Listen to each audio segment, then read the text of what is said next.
My name is Isabella. To my friends, I call her Bella. My life, like the ancient books I work with, has always been orderly, quiet, and predictable. Each chapter flows logically from the previous one, without abrupt plot twists or missing pages. I am a conservator at the National Archives of Lisbon, and my world smells of the dust of centuries, fragile parchment, and almond glue.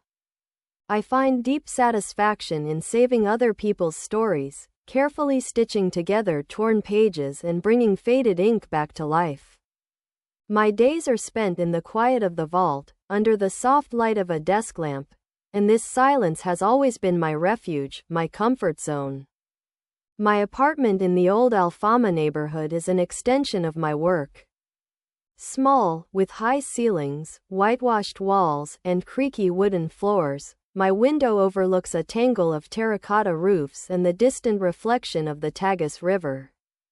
I surrounded myself with order. My books were arranged alphabetically, my cups in the kitchen hung with their handles facing one way, and my wardrobe consisted of calm, neutral shades: beige, gray, cream.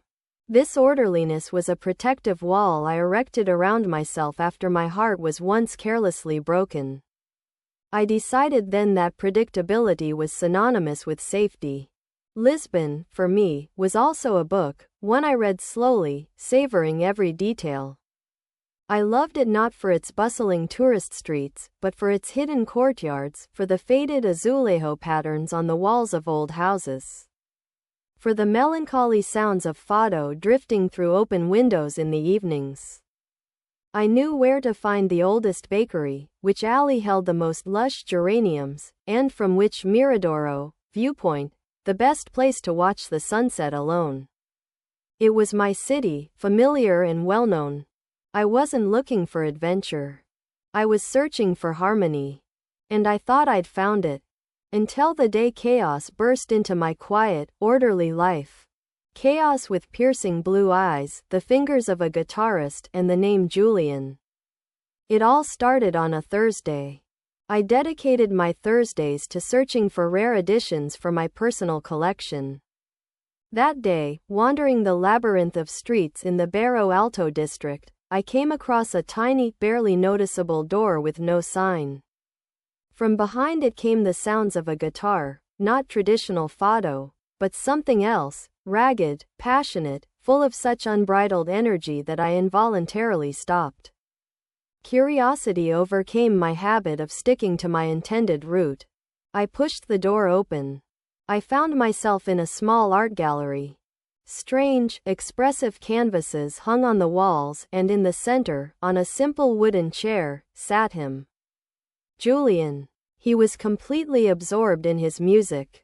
His sun-bleached blonde hair fell over his eyes, his fingers danced across the strings, and his entire body seemed to vibrate in time with the melody. He didn't sing, but his guitar told a whole story, of a storm on the ocean, of wild joy, of deep melancholy. There were only a few people in the small room besides me, and they, like me, stood mesmerized. When he finished, there was a deafening silence, followed by loud applause. He looked up, and our gazes met. His eyes were the color of a summer sky after a thunderstorm, bright blue, with a dark rim.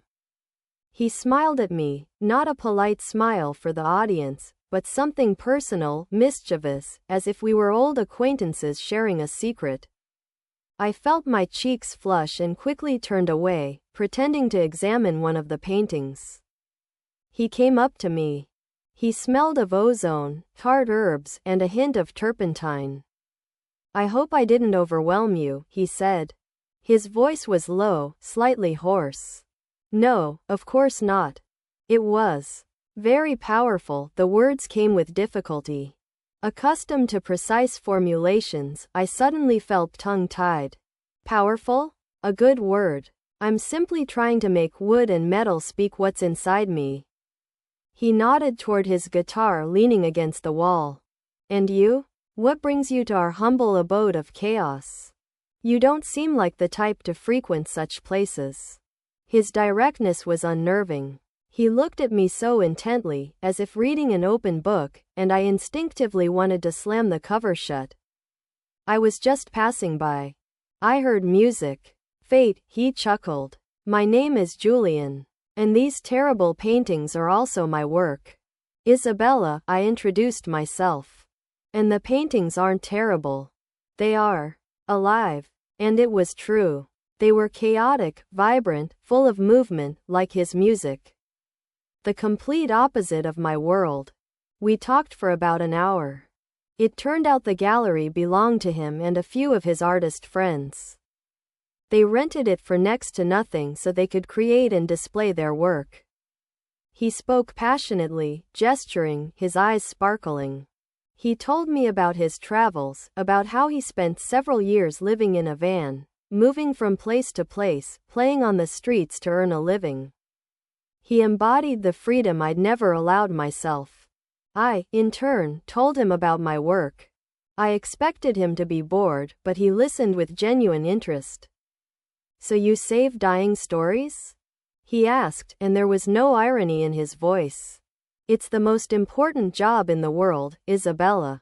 Without the past, we have no future. You are the keeper of time. No one had ever spoken of my work like that. For most, it was boring poring over dusty papers. But he saw poetry in it. As I was about to leave, he stopped me. Let me show you my Lisbon. Not the one in the guidebooks. The real one. Tomorrow evening?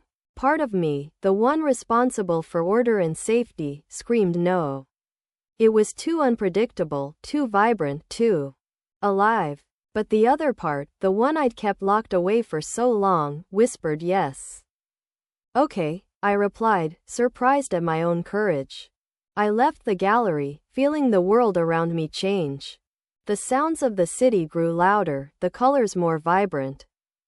The melody of his guitar still echoed in my head, and I realized that a completely new, unpredictable chapter had just begun in my perfectly ordered book.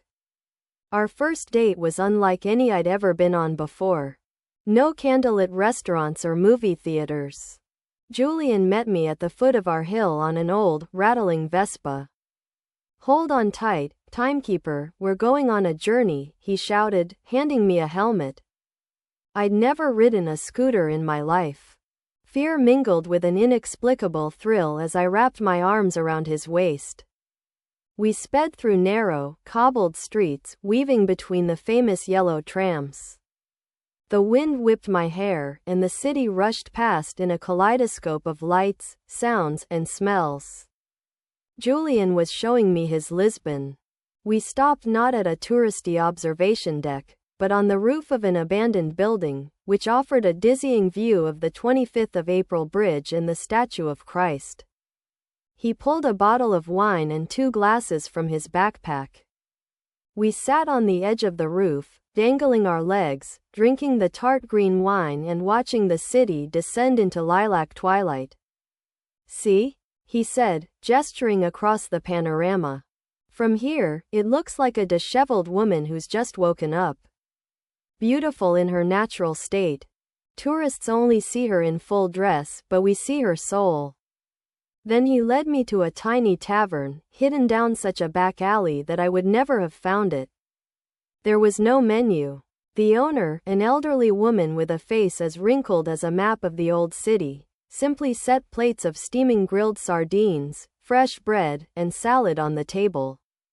Local workers sat at the neighboring tables, and the rich scent of garlic and olive oil wafted from the ceiling. Later that evening, an old man pulled out a guitar, and the sounds of fado began to flow. But this wasn't a stage show for tourists. This was genuine, heartfelt longing and hope. Julian took my hand. His palm was warm and strong, and for the first time in years, I allowed myself to lean on someone. That evening, we talked about everything. I told him about my parents, the history professors who instilled in me a love of the past, and my ex-fiancé, who left because my quiet life was like a swamp. It was the first time I said it out loud, and to my surprise, it didn't hurt. Julian listened without interrupting, and there was so much compassion in his gaze that I didn't feel ashamed of my vulnerability. He, in turn, told me about his childhood in a small northern fishing village, about his father, a stern man who wanted his son to inherit his boat and his trade. He couldn't understand why I could sit for hours drawing seagulls or trying to reproduce the sound of waves on an old guitar, Julian said, gazing off into the distance. He thought it was a whim. One day, he smashed my guitar. That day, I left home. I was 16. His story was full of roads, odd jobs, and sleeping under the stars. But there was no self-pity in it. There was only an insatiable thirst to live, to create, to breathe deeply. I looked at him and realized how different we were. My life was a straight line, his a tangled web of paths. But somehow, right now, next to him, in this smoky basement, listening to the sounds of fado, I felt at home. As he walked me home, we stopped at my entrance. The night was warm, and the air smelled of blooming jasmine. He didn't try to kiss me. He simply took a strand of my hair that had fallen out of my hairdo and tucked it behind my ear. His fingers barely touched my cheek, but a wave of heat ran through my body. "Thank you for the evening, Bella," he said quietly. "Thank you," I whispered. I went up to my apartment and stood for a long time by the window, looking out onto the emptying street. My perfect order now seemed lifeless and cold. Julian burst into my life like a gust of fresh air into a musty room, throwing open all the windows. And I realized I didn't want to close them anymore. Our relationship developed quickly and naturally, like grass growing after rain. Julian turned my world upside down. My carefully planned routes fell apart, my strict rules were broken. I began living without a plan. We would break away in the middle of the night and drive to the ocean to watch the sunrise sitting on the cold sand. He taught me to eat oysters right at the market, washing them down with ice-cold wine from a bottle.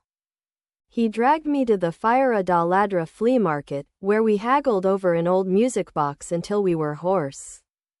He brought his creative chaos into my quiet, orderly apartment. His guitar stood by my bookcase, his brushes and paints lay on my windowsill. Sometimes I would return from work and find him asleep on my couch, hugging a sketchbook. He drew me constantly. On napkins in cafes, in the margins of old newspapers, on large canvases. In his drawings, I wasn't the quiet, inconspicuous Isabella I thought I was. I was mysterious, powerful, filled with an inner light. "I draw not what I see, but what I feel," he said. And I began to believe that I really was like that. I, in turn, brought a piece of my world into his life. I took him to my archives, showed him yellowed manuscripts and ancient maps. He examined them with childish delight, touching them with such tenderness, as if they were living creatures. "This is ready-made music," he whispered, looking at the ornate letters of a medieval manuscript. "Every curl is a note." I taught him to cook. His bachelor diet consisted of coffee, sandwiches, and whatever else was at hand. We went to the market together, picked out fresh fish and vegetables, and then, in my small kitchen, with his clumsy but cheerful attempts to help, we created true culinary masterpieces. I made him go to bed on time and eat soup. I darned his jeans and put his scattered clothes back on the shelves. I became his safe haven, his anchor. And he was my ocean. We were like yin and yang, complementing and balancing each other. With him, I became bolder. For the first time in my life, I wore a bright red dress. I allowed myself to laugh out loud, without covering my mouth. I learned to say no at work when people tried to push other people's responsibilities onto me. I blossomed with him. He was changing, too. His music took on new, bright, and calm notes. He began staying out all night with his friends less often, preferring to spend the evening with me. One day, I caught him making a to-do list for the week. "What's that?" I asked, surprised. I don't know, he smiled sheepishly. I just wanted to know what I was doing tomorrow. I've never cared about that before. Our worlds merged. His artist friends, initially wary of me, proper and boring, now welcomed me into their group. And my only close friend, Chloe, a pragmatic lawyer, said after meeting Julian, he's crazy, sure. But he looks at you like you're the center of the universe. Hold on to him, Bella. We were happy. It was a simple, almost tangible happiness. It was in the way he kissed the top of my head while I read, in the way we shared silences, understanding each other without words. In the way we fell asleep hugging each other to the sounds of the city at night. Lisbon was ours. Every hill, every alley, every cobblestone was a witness to our love. I thought it would always be this way. I'd forgotten the most important rule I knew from my work: nothing lasts forever. Even the strongest bindings wear out over time, and the brightest ink fades. The first alarm bell rang 6 months later. It wasn't a loud alarm, but a barely audible tinkle, which nevertheless disrupted our perfect harmony. Julian's old friend, a well-known underground musician from Berlin, came to visit. They hadn't seen each other for several years. They spent the entire evening in our living room, playing guitars and reminiscing about the past. I sat next to them, feeling a little out of place. They talked about touring, festivals, nightclubs, the free life on the road. It was a world I had no connection to.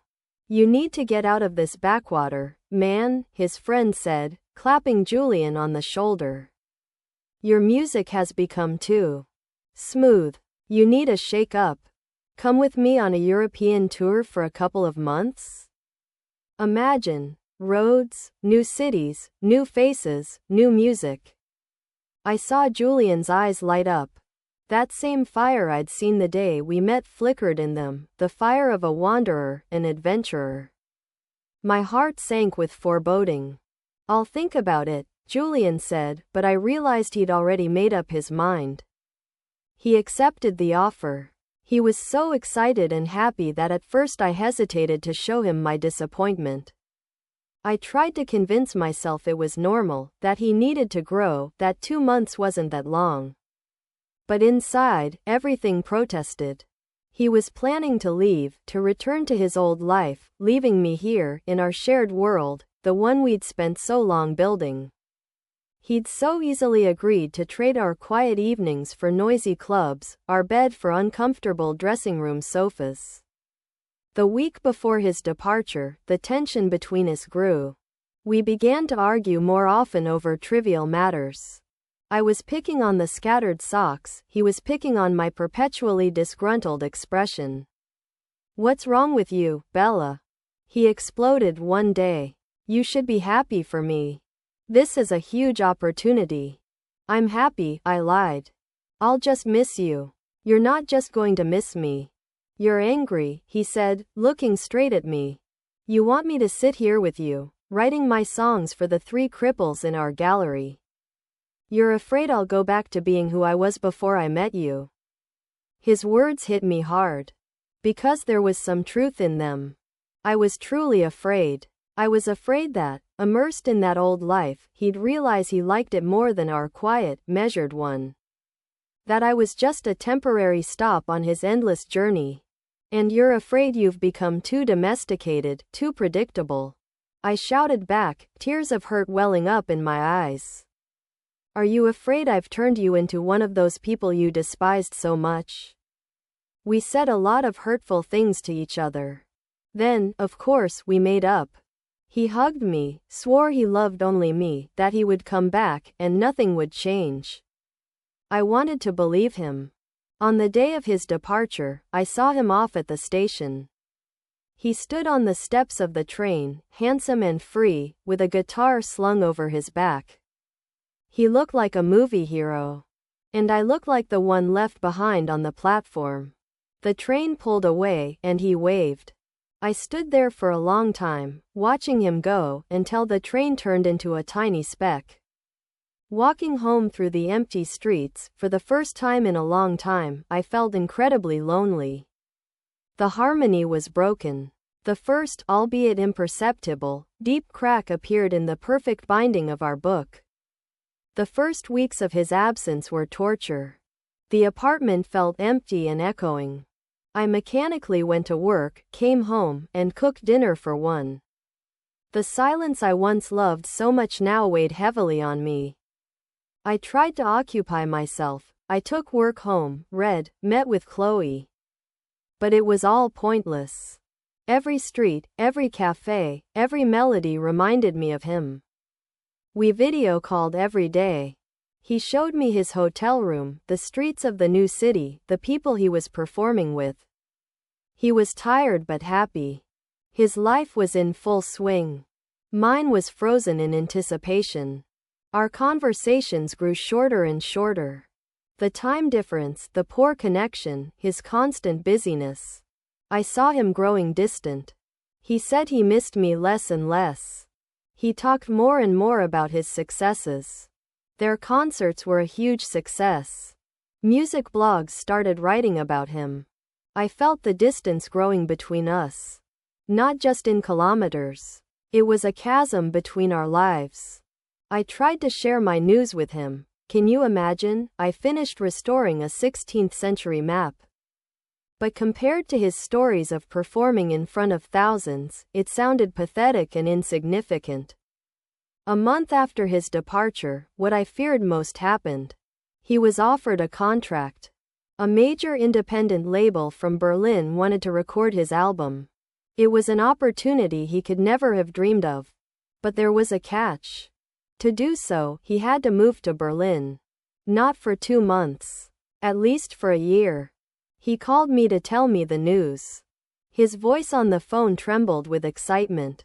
Bella, can you imagine? An album. A real, professional album. This is everything I wanted in life. I was silent. The air caught in my lungs. Bella, are you happy for me? What about us? Was the only thing I could manage to squeeze out. There was silence on the line. I don't know, he finally said, and I heard confusion in his voice. Maybe you should move in with me? Berlin is an amazing city. You'll find a job there. We move? I laughed, a cold, nervous laugh. Are you serious, Julian? Give up my job, my apartment, my life, and follow you to a foreign country where I have no one? To sit and wait for you to become a star? Why do you see things that way? I'm not asking you to sit and wait. I want us to be together. To be by your side. You want me to be a part of your life, on your terms. But have you thought about my life? About what's important to me? My work isn't just a way to make money, it's a part of me. You said so yourself. We screamed at each other, and the ocean of static between us turned into an icy wall of misunderstanding. All our fears, all our differences that we had so diligently ignored, burst forth. He was the wind, I was a stone. He strove forward, I clung to my roots. I can't give up on this, Bella. This is my only chance, he said more quietly, with despair in his voice.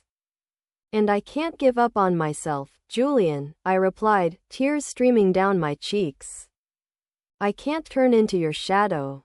That evening, we made the most difficult decision of our lives.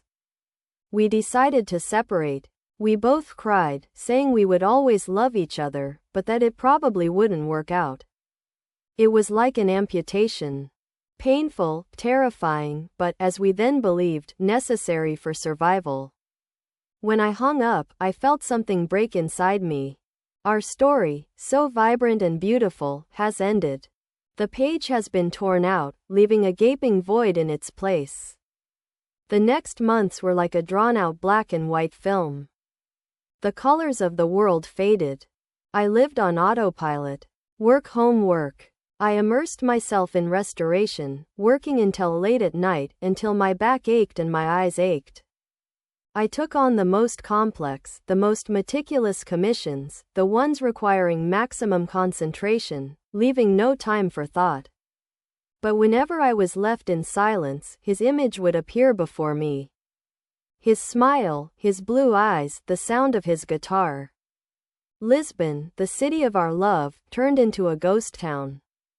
Every street was steeped in memories. There was the CAF where we drank coffee. There was the rooftop where we watched the sunset. There was the tavern where we first held hands. I began avoiding our places, taking new, unfamiliar routes, but it didn't help. He was everywhere. I unfollowed him on all social media, but the news still reached me. His career was rapidly ascending. His first single became a hit on the alternative charts in Europe. I saw his photos in the music magazines Chloe brought me, thinking I needed to accept reality.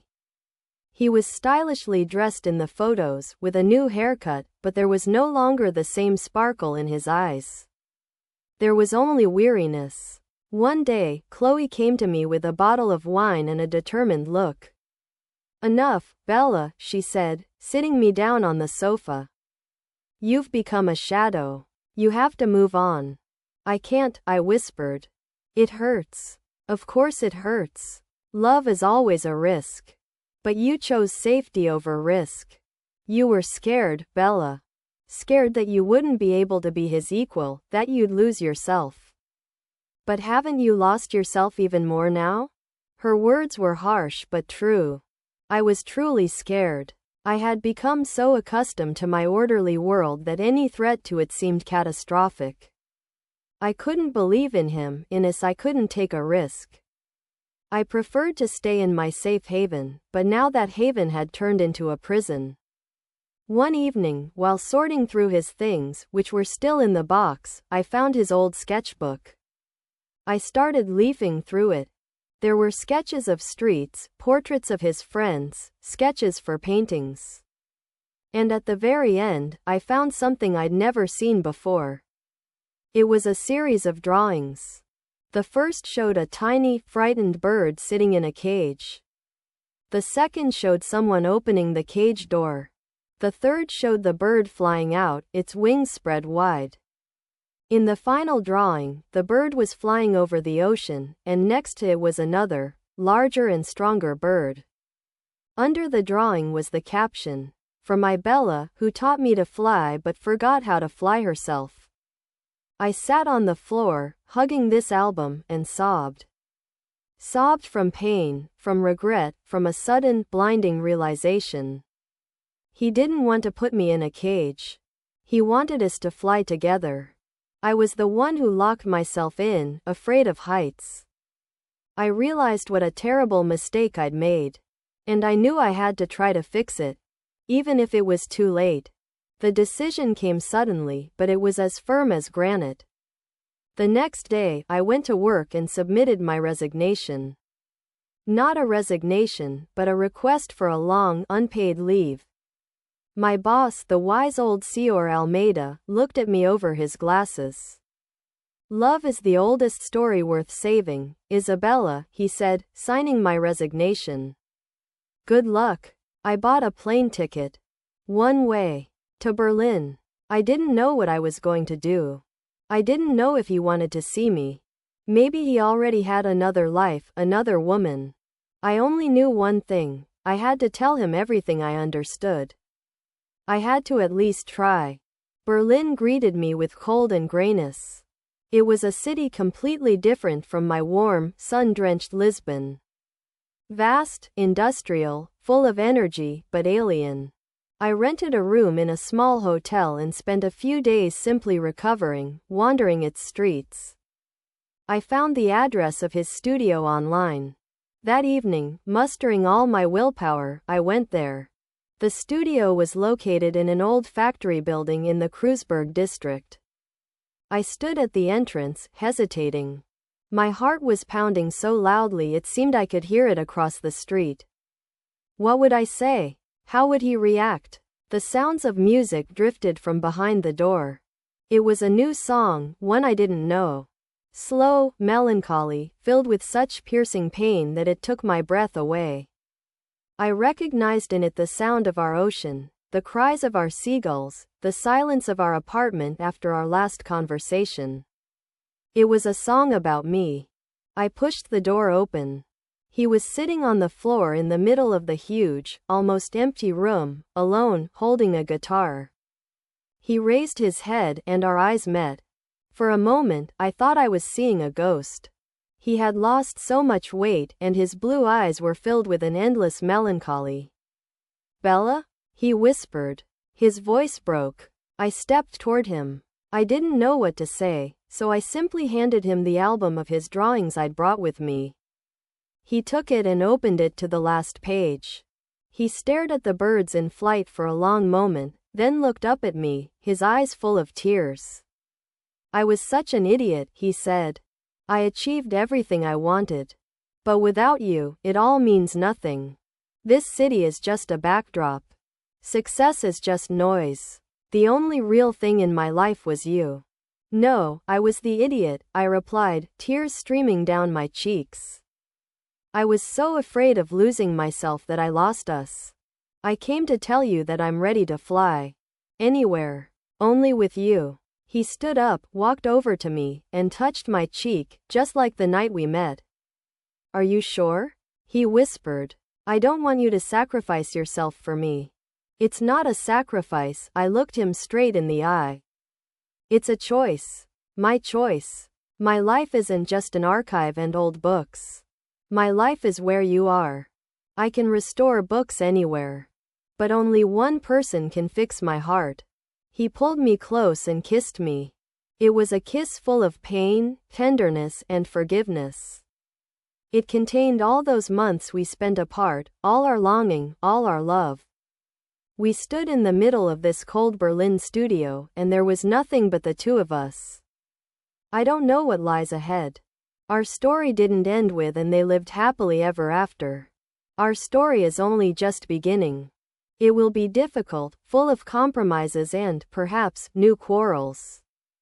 We will have to learn to understand each other anew, to build our shared world on new, unfamiliar territory. But I'm no longer afraid. Because I know that love is not a safe haven. It is an ocean. Sometimes it's calm, sometimes it's stormy. But the main thing is not to be afraid to spread your wings and fly above it together.